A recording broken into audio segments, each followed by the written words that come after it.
My name is Barbara Ramsey, and I am the Executive Director of the Masonic Home of Missouri.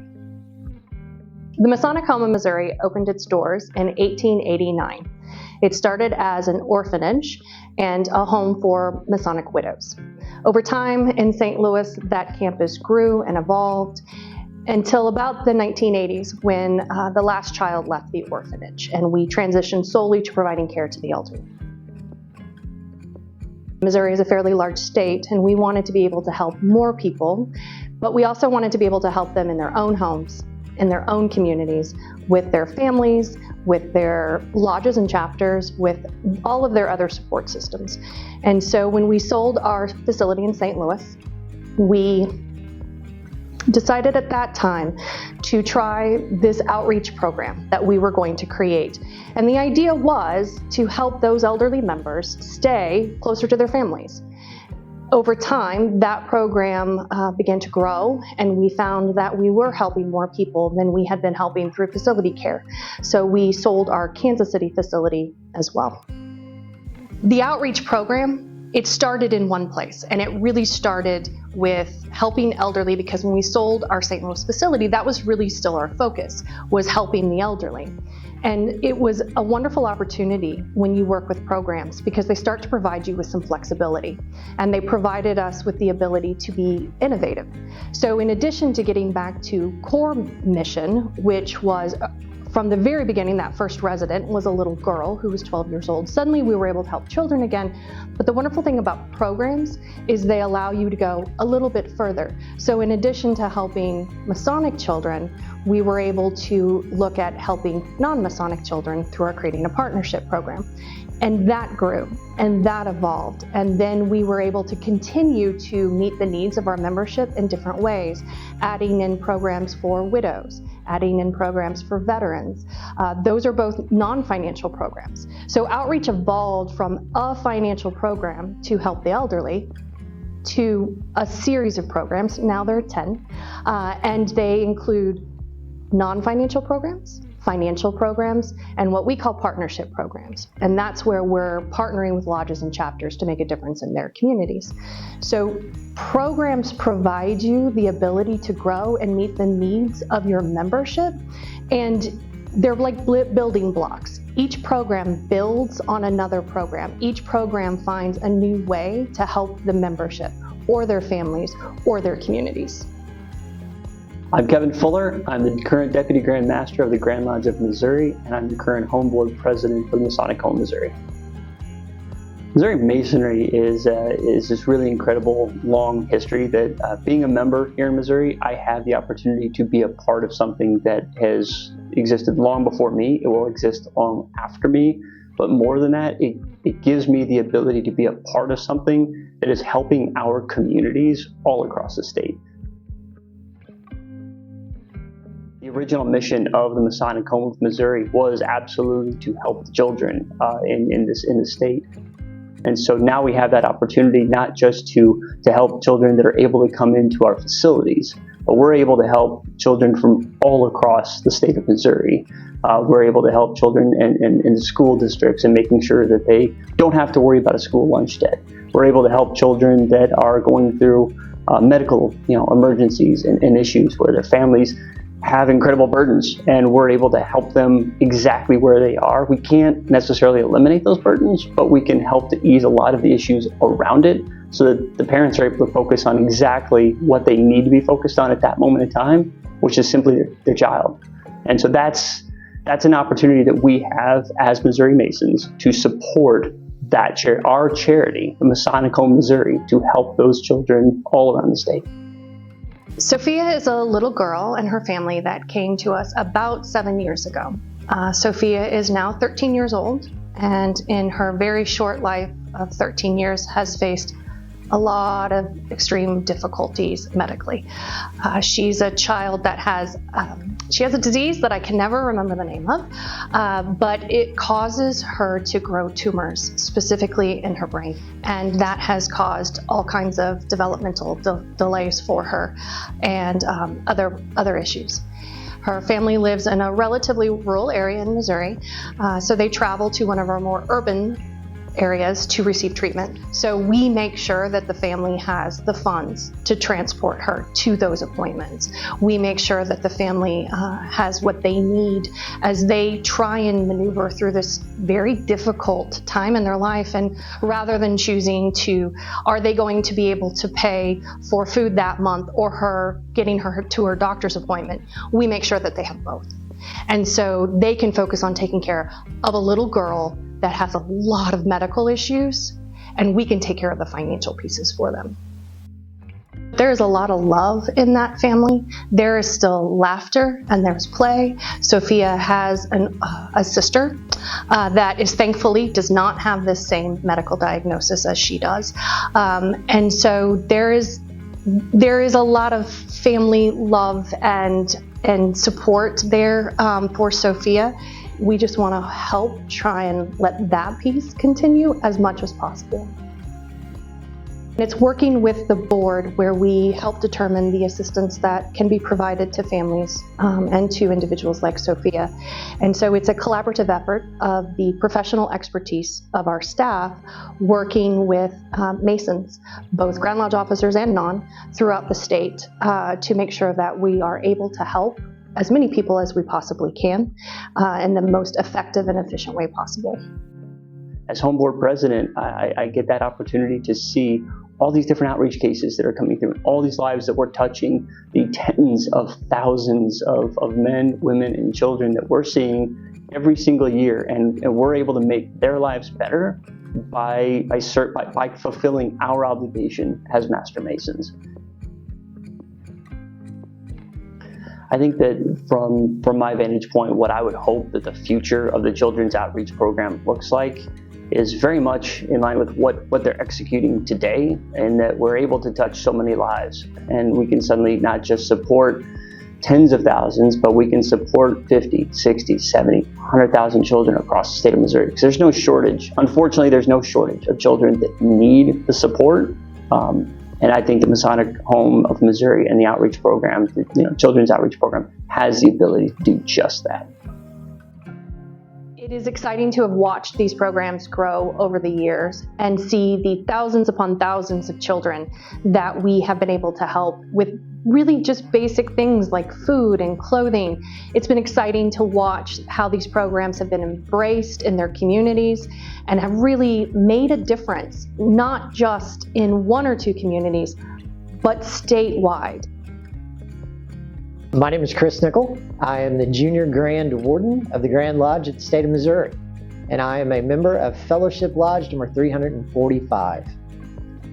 My local lodge partners often with the Masonic Home of Missouri through the Creating a Partnership program and through the Penny a Day programs to help in our local community. We raise money for things like children's shelters, and then partner with the Masonic Home to make a larger donation.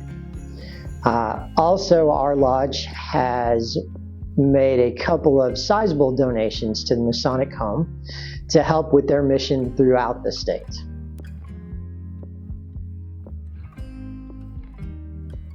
As a Grand Lodge officer in the state of Missouri, I tend to travel throughout the state to all of our local lodges. I spend a lot of time talking about the works of the Masonic Home with those lodges and how that can help them contribute to causes in their community. No matter how big a budget any local lodge has, there are always opportunities for them to help with kids, with the elderly, with children's programs. We have a local lodge right now that's helping build a baseball stadium. We have other ones that do backpack programs or help feed kids at their school lunch programs. We celebrate 20 years of creating a partnership, which we also call CAP for short. One of the things that we did was look back at all of the lodges that have been with us through this journey. And one of those lodges that was really special was Robert Burns Lodge. And it was special because they were one of the original lodges that started this partnership with us 20 years ago. And the person that is our Masonic home rep in that lodge is actually the same person, and his name is Bobby Grisham. And if you met Bobby Grisham, you would just you would just fall in love with him instantly, because we have here at the Masonic Home. He is a Mason that has over 61 years of membership. He loves Missouri Masonry. He loves being a Mason. He loves his lodge, and he really embraced the creating a partnership program and went on this journey with us to make a difference in the lives of children in his community. And how he is currently raising funds for this program is absolutely amazing, in that we always hope that lodges will get out into their communities to do fundraising. This is a matching program, and so we want them to fundraise in their communities, bring those funds to us, we match them, and then send them back out into the community. And Bobby really embraced that concept. And so starting probably every spring through the summer and into the fall, Bobby goes to all the sporting events in his little town. He's in a very rural area of Missouri. It is somewhat impoverished area of Missouri. And he goes to those games, and he originally was selling popcorn, but he has moved on now to selling peanuts. And that is how they fundraise to partner with us in this program. And so Bobby goes to these events, he sells his peanuts, and then they use those funds for the lodge throughout the year. And they do several different kinds of programs with the Masonic Home to help those kids. Sometimes they're buddy backpack programs. So Bobby and his lodge are helping to feed children in his community over the weekend that would otherwise may not have food. Sometimes they're helping to provide clothing items. So when a child goes to the school and it's winter time and it's cold and doesn't have a coat, the schools there know that they have help, and they can contact the lodge. They can contact Bobby Grisham and say, hey, we have a child, or we have children that are in need of clothes, warm coats and hats and gloves. And the lodge, because of their fundraising efforts, they're able to provide that. And so the request comes to the Masonic Home, and we review it, and then we're able to match those funds and send them back out.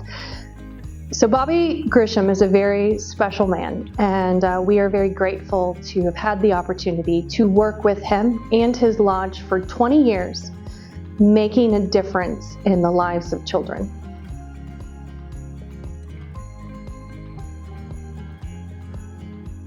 Their mission, what they accomplish in the day-to-day lives of our members and the people in our communities, is not seen in any other facet of any organization I'm a part of. It's really one of the things I'm the most proud of in my entire life. One of our newer programs at the Masonic Home of Missouri is our Veterans Program. And this is a recognition program. So this is one of our non-financial programs. And the idea was we wanted to find a way to say thank you to our Masonic veterans. And so we created a ceremony for it that would be done in the lodge, open to the public so their family and friends could be in attendance. And they would be presented the lapel pin, a certificate, and a flag, the Grand Lodge flag that has been flown at the Masonic Complex. And this ceremony is a way for us to say thank you to them. We have had a lot of wonderful success with this program. It's been such an honor to be able to say thank you very publicly to veterans that perhaps in the past were not thanked. It's been very meaningful to both those that are receiving that thank you and to those that have been able to give that thank you. Unfortunately, not all of our veterans can go to lodge.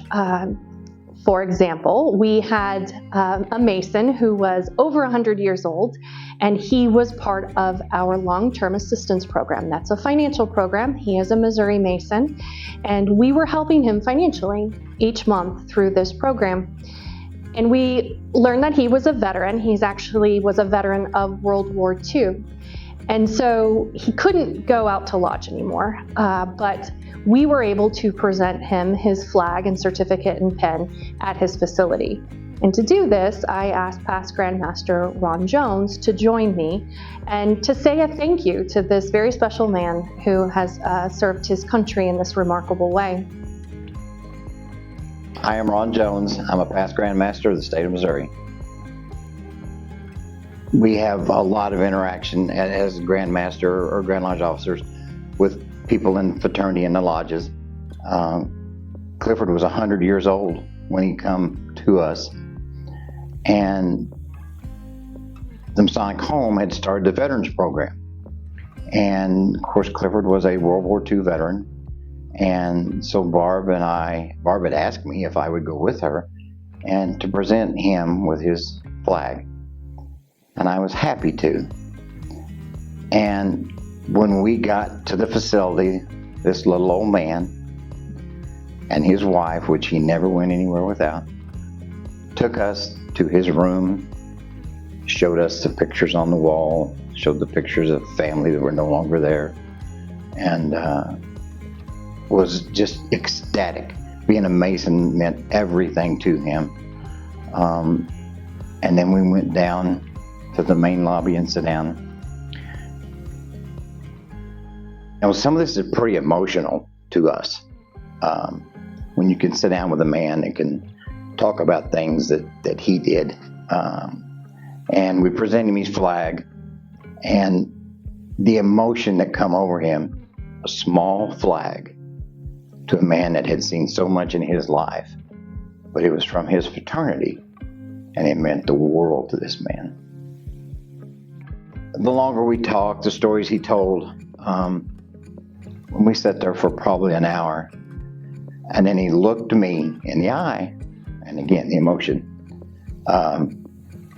and he said, "If I go before she does, will you take care of her for me?" I said, "Yes, sir, I will." And he said, "That's all I needed to know." Clifford did pass away not too long after that meeting, and Alice became one of our honored widows in our widows program, and we continued to help her through our long-term assistance program until she, not long after Clifford, she also passed away and joined him. The home does such a wonderful job. They took care of every need that this lady had, and she had many, but until the time that she walked this earth, they made sure that she had everything she needed. When I first joined the home, bricks and mortar was the way that almost every place in the United States handled everything. And it got to a point that my predecessors decided that we needed to change that. And it has built such an amazing avenue for everybody. If you're a Mason, you know, we talk about we are where you are. And it's true. It doesn't make any difference what you need. We can give it to you, whether it's in a facility or it's in a home, your home, or whatever it is. We have the ability to do this. Other states are learning that bricks and mortar are expensive, and a lot of them are not sustainable. And so they have seen that we have a successful program here, and they have watched the Masonic Home grow and grow and grow. And that's why they have asked Barbara to come and do different times, do programs in their states and show them or help them. And so states are starting to figure out that they can do this as a fraternity, working together. But it takes everybody working together to make this work. And I have been worldwide, literally, and in the United States, I can't tell you how many different places, speaking the praises of the Masonic Home and what we do here. I am proud to be a Mason, and the Masonic Home is one of the main reasons that I continue to be active after I'm a past Grand Master, is because I love doing these things. It's so wonderful to see we can help people. I think Missouri is in a unique position in that we've done bricks and mortar. We did them for well over 100 years. But we found a way, when it didn't work for us, to transition to something that did work for us. And we did at a time have both bricks and mortar and outreach, and it was important for us to pursue which one was most effective for us. And Missouri can be that model for other states. It's not that you have to stop doing bricks and mortar. There is a space for both, but are you meeting the needs of your membership in the way that you want to meet your needs? Again, we have both financial and non-financial programs. And so there is an opportunity, whether you have bricks and mortar, or perhaps you lost your home years ago, and there are many states that did let their homes go. There is still an opportunity to do something for your membership, to work with your membership. And that's what I believe Missouri's outreach programs can help provide and show the way, in that which program makes sense for you. And it might not be that specific program, but a version of that program, because these programs allow you to tailor them to what makes sense in your state. And so we are in a unique position to talk about, yes, we did bricks and mortar. This is what we do now, and this is how we do it. And we're happy to share that information with really any state. Again, it doesn't matter if you do bricks and mortar, or you lost them a long time ago, or you want something in the middle. It's about sharing information. It's about sharing best practices. And at the end of the day, it's about finding ways to help your membership and to make that masonry piece in your state stronger and better for current generations and future.